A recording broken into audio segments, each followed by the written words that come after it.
Actually squid game season 3 বা যেটা শেষ এপিসোড হয়েছে সেটাকে নিয়ে আমার কিছুই বলার নেই। এটাকে নিয়ে রিভিউ বা কথা বলতে হলে একটা বিষয় আসে, পরিচালক শুধু একটা চিন্তা করে স্কুইড গেম সিজন 3 বা লাস্ট এপিসোড লাস্ট সিজনকে তৈরি করেছে, কখন এটাকে সমাপ্ত করা যায়, কতটুকু দ্রুত করা যায়।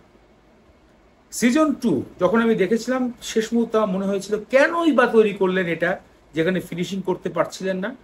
তবে অ্যাকশন এবং শেষ মুহূর্তে মনে হয়েছিল সিজন 2 যে সিজন 3 একটা ভালো কিছু পাবো, এবং এই গেমসটা যেহেতু মানুষকে একে একে শেষ করছে, সেহেতু এই গেমসের শেষ পর্যায়ে একটা ধামাকা থাকবে এবং সিজন 3 আমরা সেটাই পাবো। বাট একটা কথাই বলি, সিজন 3 আমি হতাশ হয়েছি। আমার লাইফের সব থেকে বেস্ট ওয়েব সিরিজ যেটা, সেটা হচ্ছে স্কুইড গেম।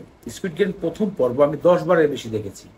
কারণ এখানে একটা অসহায় মানুষ জীবনে সবকিছু হারিয়ে শেষ উপার্জনের একটা রাস্তা পায়, যেখানে তিনি শর্টকাটে কিছু টাকা ইনকাম করতে চায়, জীবনকে বাঁচিয়ে রাখে।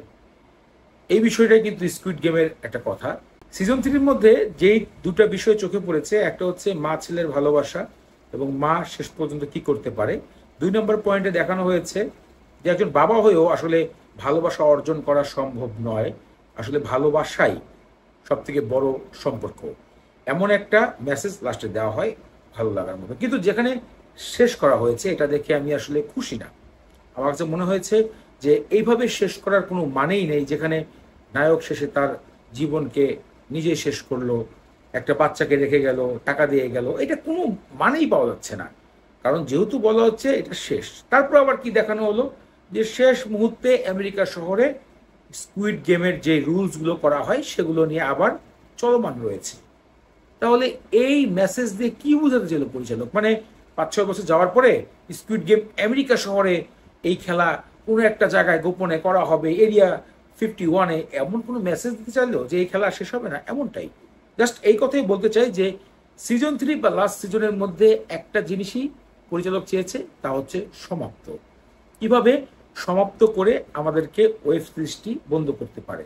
কারণ পরিচালক হয়তো প্রথম যখন সিজনটা তৈরি করেছিল তখন তিনি নিজেও জানতো না যে ওয়েব সিরিজ হিসাবে বিশ্বের মার্কেটে এক নতুন ধামাকা গড়াবে এই স্কুইড গেম। এই জন্য সিজন 2 এবং সিজন 3 খুবই বাজে ছিল, গ্রহণযোগ্য না। এটা সিজন 1কে দেখে যারা ভালোবেসেছিল তাদের কাছে এটা আসলে কোনোভাবেই অ্যাকসেপ্ট না। শেষ, এটাই হচ্ছে আমার রিভিউ। তো ফ্রেন্ডস, আজকে এখানে বিদায় জানাচ্ছি, পরবর্তী দেখা হচ্ছে। সেমন যাওয়ার আগে একটা কথাই বলবো, ভালো থাকুন, সুস্থ থাকুন, এন্টারটেনমেন্টের সাথেই থাকুন।